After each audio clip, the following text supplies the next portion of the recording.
All right, everyone, get ready. Because today we are going deep inside the mind of one of Shakespeare's most interesting characters, Lady Macbeth. Oh, yeah. We're going way past just basic ambition. Right. And really going to break down how her mind falls apart throughout the play.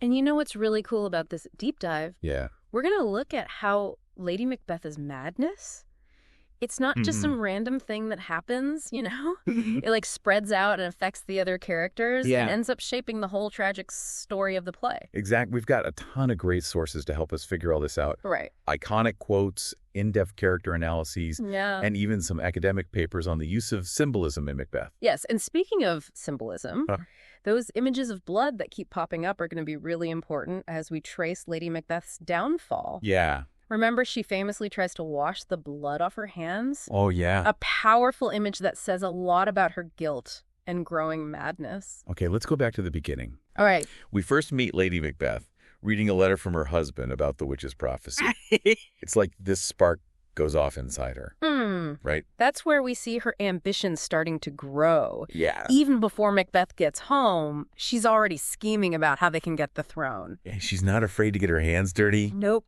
I mean, her unsex me soliloquy. Oh, yeah.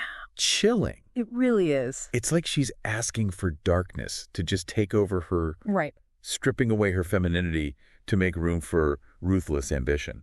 What's fascinating here is how Shakespeare uses that soliloquy to bring in the idea of hubris. Yeah.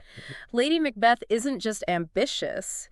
She's totally consumed by this pride that blinds her to what might happen because of what she's doing. She's convinced she can control these forces she's unleashing, both the supernatural ones and the human ambition she's pushing in Macbeth. Exactly. Like she thinks she can just bend the world to her will, which is a classic part of hubris. Yeah. That often leads to a tragic fall. And at first it seems like she does have control. Oh, yeah.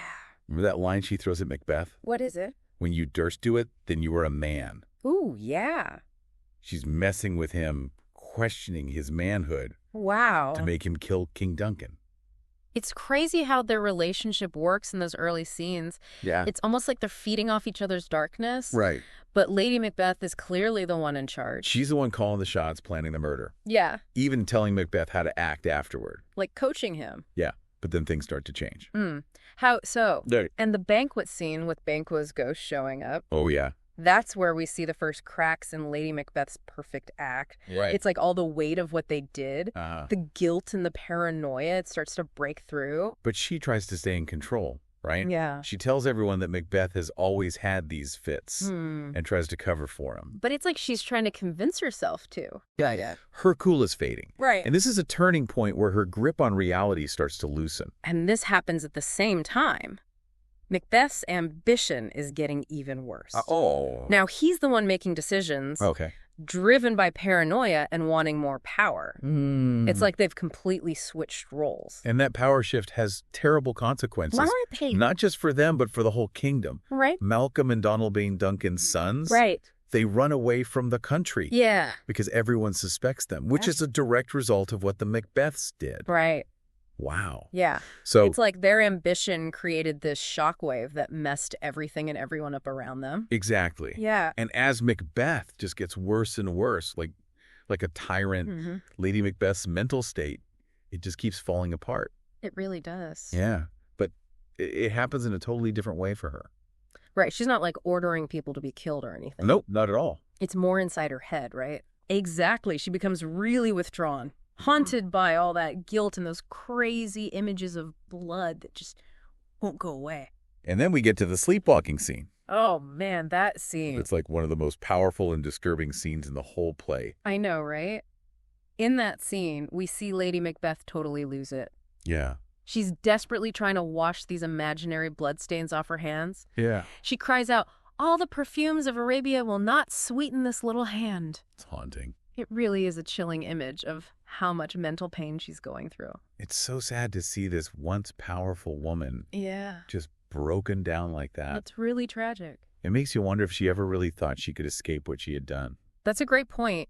You know, remember earlier when she called upon those evil forces, asking for thick night to hide her deeds from heaven? Yeah. It seems like she totally underestimated the power of guilt. Right. How badly it would mess with her mind. And her death, her suicide. Yeah.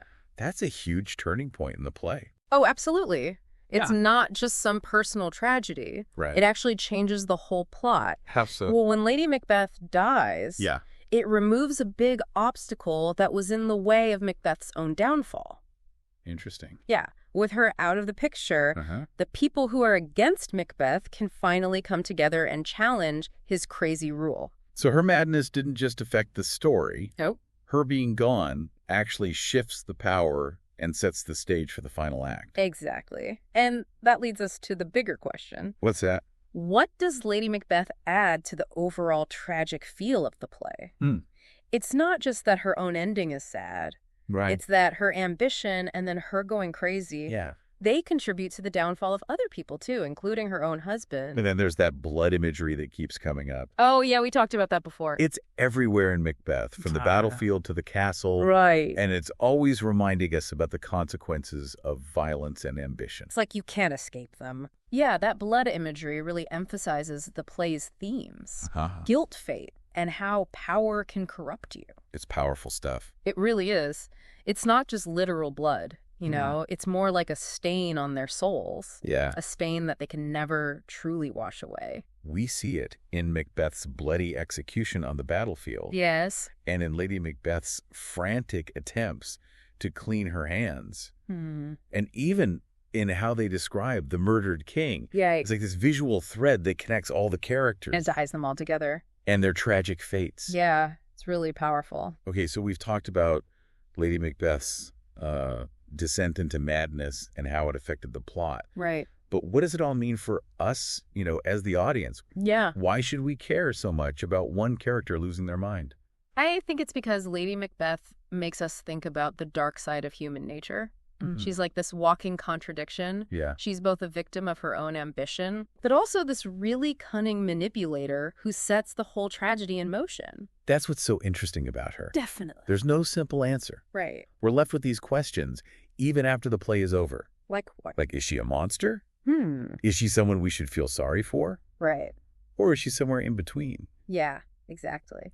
And understanding her psychology, it makes us appreciate the whole play more. Okay. It's not just some historical drama about wanting power. Yeah. It becomes this deep exploration of guilt and ambition and how power can really corrupt you. It makes you think about the choices we make in our own lives. That's true. And how those choices can affect not just us, but everyone around us. And it brings up this interesting question. What's that? What if Lady Macbeth had never heard that prophecy from the witches? Would she still have been so ambitious? It's hard to say. Yeah. Was her tragic fate always going to happen? Right. Was she destined for this kind of downfall from the start? Wow, that's a really good question. It makes you think about fate versus free will, Yeah. Did she really have a choice? Or was she always going to end up like this? I think I need to go back and read Macbeth again. I think you should. With a fresh perspective. Yeah, now that you have all these insights into Lady Macbeth's complicated character, All right. You'll see so much more depth and nuance in the play. I did. And who knows? What? Maybe you'll even come up with a whole new interpretation of this classic tragedy. I might just do that. Well, that's it for our deep dive into the mind of Lady Macbeth. It's been a fascinating journey. It really has. Until next time, keep exploring the hidden depths of your favorite characters. And keep asking those tough questions. That's what makes these deep dives so rewarding. Absolutely.